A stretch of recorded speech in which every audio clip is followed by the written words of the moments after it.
Police believe Mia Nickson was targeted, actually, and they say community help could be critical in them solving this case. I spoke with Birmingham police officer Truman Fitzgerald earlier today.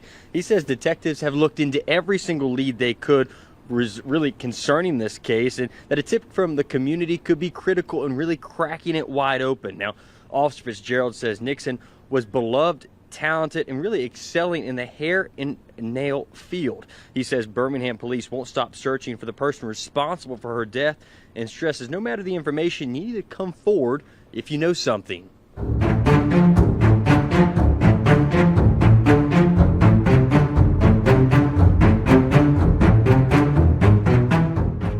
January 10th, 2024, 1:45 a.m. A young woman lies motionless in her driveway, blood pooling beneath her body. The echo of gunshots still hangs in the cold night air. Just 30 minutes earlier, she was alive, animated, arguing with someone on Facebook Live. Her name was Mia Nickson. She was 21 years old, and she had no idea that her heated online argument would be the last conversation she'd ever have. The neighbors who heard the shots didn't immediately call 911. In this part of Birmingham, Alabama, the sound of gunfire wasn't uncommon enough to cause alarm. By the time police arrived at the Oak Ridge Park neighborhood, Mia was already gone. Emergency responders pronounced her dead at the scene, gunned down just steps from her family's front door. What happened in those 30 minutes between Mia's Facebook Live and her murder? Who pulled the trigger? And why would anyone want to kill a young hair and nail stylist with her whole life ahead of her? Welcome to our channel, where we dig into the cases that shock communities and leave investigators scrambling for answers. If you're watching from your hometown right now, drop your city in the comments below. We want to know where our viewers are tuning in from today. What makes Mia's story particularly disturbing isn't just how quickly her online argument escalated to real-world violence. It's who police would eventually charge with her murder. A man whose name would send chills through Birmingham. A man connected to not one, not two, but 18 murders across Alabama. A 22-year-old who authorities would later call one of the most prolific killers in the state's recent history. But there's more to this story than just another senseless shooting. There's a secret world of drug trafficking, there's a murder-for-hire plot, and there's a question that haunts this case to this day. Who wanted Mia Nickson dead badly enough to pay for her execution? This is the story of a Facebook fight that turned fatal in just half an hour. This is the story of Mia Nickson. Mia Chardell Nickson came into this world on October 19, 2002, in Birmingham, Alabama. Growing up in the city's eastern neighborhoods, she was known for her quick smile and natural talent with hair and makeup from an early age. By her late teens, Mia had transformed that talent into a budding career, building a loyal clientele who came to her for the latest styles. Beloved, talented, and excelling in the hair and nail field is how Birmingham police officer Truman Fitzgerald would later describe her to the press. Her Instagram page showcased her work: intricate braids, flawless nail designs, and makeup transformations that highlighted her artistic eye. Clients often posted before and after photos, tagging Mia and boosting her growing reputation. In her community, Mia wasn't just another stylist, she was a rising star. Friends described her as extremely popular, with hundreds of followers across her social media accounts. Her TikTok videos demonstrating styling techniques regularly pulled thousands of views. She had a knack for connecting with people, making clients feel like friends, and friends feel like family. But behind the filtered photos and carefully curated online presence, Mia's life was taking a dangerous turn. On October 1, 2023, just 3 months before her murder, police arrested 20-year-old Mia Nickson and charged her with drug trafficking. The booking records from Jefferson County tell a stark story. Booked at 5:02 p.m., bond set at $40,000. The mugshot shows a different Mia than her social media portrayed. No makeup, no smile, just a young woman facing serious criminal charges. What led a promising young stylist to get involved in drug trafficking? Friends who knew her were shocked by the arrest. Some claimed she had fallen in with a new crowd in the months leading up to her arrest, Others suggested financial pressure pushed her toward quick money. The truth likely lies somewhere in between. What we do know is that Jefferson County, where Birmingham is located, has long been a hot spot for drug trafficking operations. Multiple major drug rings have been dismantled by law enforcement in recent years. For a young woman looking to make extra cash, the temptation could be powerful. But so were the risks. After posting bond, Mia returned to her styling work, posting on social media as if nothing had happened. There was no mention of her arrest, no hint of legal troubles. To casual observers, she was still just the talented beauty professional, building her brand, one client at a time. This duality, the public Mia versus the private reality, would become central to understanding what happened on that January night. Was she targeted because of her involvement in drug trafficking? Did her online persona attract dangerous attention? Or was there something else entirely behind her murder? The contrast between the smiling stylist on Instagram and the young woman facing felony charges reveals the complicated truth about Mia Nickson. Like many 21-year-olds, she was figuring out who she wanted to be.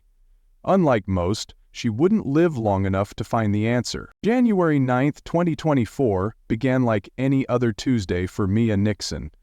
According to her social media activity, she had clients booked throughout the day. Her last Instagram story, posted around 8 p.m., showed a client's fresh set of acrylic nails with the caption, "Book me for your next appointment."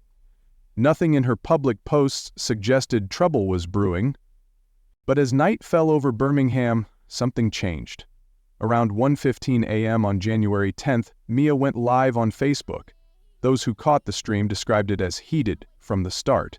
Mia appeared agitated, pacing back and forth in what looked like her bedroom. She was arguing with someone, not physically present, but responding to comments or perhaps another person on a split screen. She was going off, one viewer later told local news, calling someone out for talking behind her back, saying they were jealous of her success. Another witness to the live stream recalled Mia saying, "You think I don't know what you've been saying? You think I don't have people watching you?" The exact details of who she was arguing with remain unclear. Facebook removed the video after her death, but multiple sources confirm she used the phrase "setup queen" repeatedly, accusing someone of trying to trap her or set her up for failure. The live stream ended abruptly around 1:20 a.m. What Mia did in the next 25 minutes remains a mystery. Did she continue the argument through private messages? Did she receive a call or text asking her to come outside? Or did she simply step out for fresh air after the heated exchange? What we do know is that at approximately 1:45 a.m., residents near the 800 block of Green Crest Turn heard multiple gunshots. One neighbor, who asked not to be identified, told reporters she heard 4 or 5 shots, then a car speeding away. Another reported seeing headlights moving quickly down the street immediately after the gunfire. When East Precinct officers arrived at Mia's residence, they found her lying unresponsive in the driveway. She had been shot multiple times at close range. Birmingham Fire and Rescue personnel arrived minutes later, but there was nothing they could do. Mia Nickson was pronounced dead at the scene, just steps from her front door. Inside the house, family members were in shock. According to police reports, several people were home at the time of the shooting, but no one saw the actual murder take place. They heard the gunshots and found Mia when they ran outside. The initial investigation faced significant challenges. No security cameras captured the shooting. Shell casings recovered from the scene provided ballistic evidence, but without a weapon for comparison, they offered limited immediate value. Door-to-door canvassing yielded few leads. Most neighbors reported hearing the shots but not seeing the shooter. Detectives focused on Mia's recent social media activity, particularly the Facebook Live argument that preceded her death by mere minutes. Was this a direct connection or simply unfortunate timing? Had someone been watching her stream, tracking her movements, waiting for the right moment to strike? For months, the case would remain unsolved. Mia's family pleaded for witnesses to come forward. Police offered rewards for information. The community held vigils, demanding justice. But the truth about who pulled the trigger and why would prove more shocking than anyone could have imagined. The man eventually charged with Mia's murder wasn't just any killer. He was allegedly one of the most dangerous men in Alabama's recent history, and Mia Nickson was far from his only victim. For weeks after Mia's murder, the investigation seemed to stall. Detectives interviewed family members, friends, and clients. They combed through her phone records and social media accounts. They tracked down viewers of her final Facebook Live. But solid leads remained elusive. By April 2024, nearly 4 months after the shooting, Birmingham police took the unusual step of making a public appeal for information.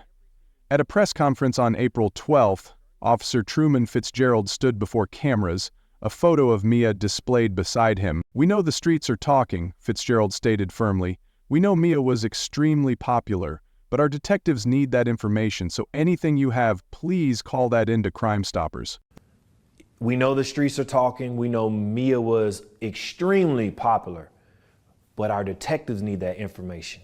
So anything you have, please call that into Crime Stoppers. And if you do provide information that leads to an arrest in this case, you could be eligible for a $5,000 reward. The department announced a reward of up to $5,000 for information leading to an arrest. Billboards with Mia's face and the Crime Stoppers hotline number appeared across Birmingham. Local news stations ran segments featuring interviews with her grieving family. "Someone knows something," Mia's mother told reporters, her voice breaking. "Please, if you know who did this to my baby, come forward. She deserves justice." Behind the scenes, investigators were exploring multiple angles. Given Mia's October 2023 arrest for drug trafficking, detectives looked closely at potential connections to the local drug trade. Was her murder payback for a deal gone wrong? Had she seen something she shouldn't have? Was she planning to cooperate with authorities? Jefferson County has long battled drug trafficking networks. In the 3 years prior to Mia's death, federal and local authorities had dismantled multiple major operations in the area. These takedowns often left power vacuums, with rival groups fighting for territory and control. Detectives also continued analyzing the timing between Mia's heated Facebook Live and her murder. The 30-minute window suggested the killing might have been impulsive rather than planned, but the precision of the attack, multiple shots at close range, no witnesses, quick getaway, pointed to someone who knew what they were doing. The investigation faced another challenge: fear. In neighborhoods where drug activity is common, the unwritten code of silence can be powerful. Several potential witnesses initially agreed to speak with police, only to back out at the last minute. Others provided information but refused to go on record or testify. If you're watching right now, put yourself in this situation. What would you have done if you witnessed Mia's Facebook Live argument that night? Would you have reached out to check on her? Would you have called someone close to her? Or would you have minded your own business? Drop your thoughts in the comments below. Your perspective might help someone else recognize warning signs in the future. As spring turned to summer in Birmingham, Mia's case remained open but inactive. No new leads, no arrests, no justice for the young stylist gunned down in her driveway. Then, in February 2025, everything changed.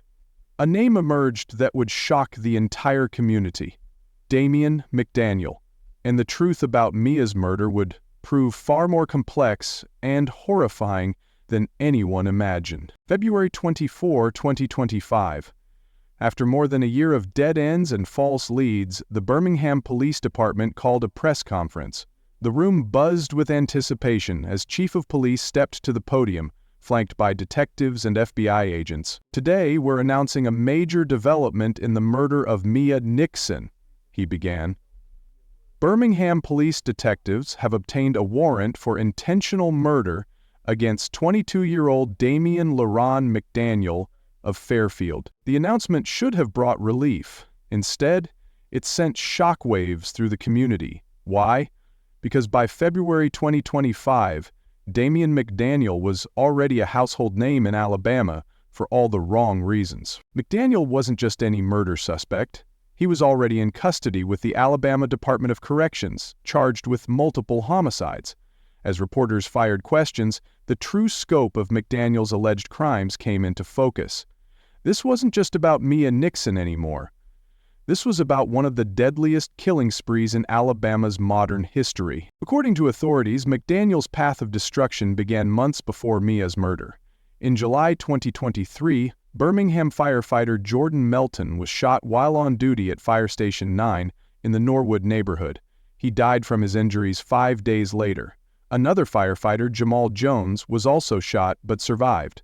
At the time, the shooting seemed random, senseless. 6 months later, Mia Nickson became the next victim, gunned down in her driveway after that fateful Facebook Live. The violence continued. In April 2024, UPS employee Anthony Love Jr. was shot and killed in the parking lot after finishing his shift. Like Mia's case, Love's murder initially yielded few leads. Then came the mass casualty events. On July 13, 2024, gunfire erupted at Trendsetters Lounge and Event Center. 4 people died, 10 others were wounded. 2 months later, on September 21, a shooting in Birmingham's 5 Points South neighborhood left 4 more dead and 17 injured. By the time police connected McDaniel to Mia's murder, he had been charged with killing a total of 18 people and wounding 30 others during a 14-month rampage.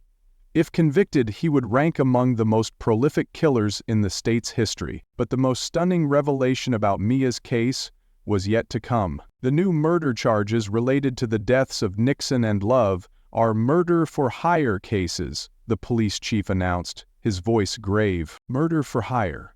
The words hung in the air like smoke. Mia hadn't been killed in a random act of violence, or even in direct retaliation for something she'd done. Someone had paid to have her executed. This bombshell transformed the understanding of Mia's case entirely. It wasn't just about who pulled the trigger, it was about who ordered the hit and why. The Facebook Live argument that preceded her death took on new significance. Had she been arguing with the very person who arranged her murder? Investigators revealed that McDaniel had no known personal connection to Mia. They had never met, never interacted online, never crossed paths, until he allegedly showed up at her home with a gun and orders to kill. Court documents later revealed that McDaniel allegedly received payment through a Cash App shortly after Mia's murder. The amount? $5,000. The price of a young woman's life. As for McDaniel himself, he presented an enigma. At just 22 years old, with no prior violent criminal record before this spree, what had turned him into an alleged contract killer? Authorities described him as calculating, methodical, and completely without remorse. His attorney, John Robbins, issued a statement reminding the public that McDaniel has not been convicted of any killing or shooting, that not one shred of evidence has been presented in court to support these charges, and that Damien stands before the court presumed to be innocent. But for Mia's family, the arrest brought more questions than answers. If McDaniel pulled the trigger, who paid him to do it?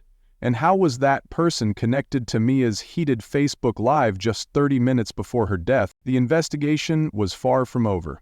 In fact, it was about to enter its most complex phase yet. With Damien McDaniel charged in Mia's murder, the most pressing question became not who killed her, but who wanted her dead. The murder-for-hire revelation opened a Pandora's box of possibilities, each more disturbing than the last. The drug trafficking angle cannot be ignored. Mia's October 2023 arrest came with a $40,000 bond, no small amount for a 20-year-old stylist. This suggests authorities believed she was involved in significant distribution, not merely possession. In the drug world, people become targets for numerous reasons: stealing product, shorting payments, knowing too much, or threatening to cooperate with police. In murder-for-hire cases connected to drug trafficking, it's often about silencing someone, explained a former DEA agent consulted for this story. Someone who might talk, someone who saw something they shouldn't have, or someone who represents a liability. But the timing of Mia's Facebook Live argument, just 30 minutes before her murder, points to a more personal motive. Could the person she was arguing with be the same one who paid for her execution? The coincidence seems too great to dismiss. Investigators have been tight-lipped about who they believe hired McDaniel. Court documents remain partially sealed, suggesting the investigation into the mastermind continues. What we do know is that police have examined the financial records of several individuals connected to Mia, looking for the $5,000 payment that allegedly went to McDaniel. Copied tabby notes in the panel indicate that the settlement was pulled off. These include people in high-tech Jeeps, corporate cars, and temporary homes allegedly went to McDaniel. Another theory involves a love triangle or relationship gone wrong. Several of Mia's friends told reporters she had been involved with someone new in the months before her death, someone with a jealous ex. Could that jealousy have escalated to murder? The Facebook Live video itself might have sealed Mia's fate. If she was publicly calling out someone involved in illegal activities, exposing secrets or making threats, that person might have decided to eliminate the threat immediately.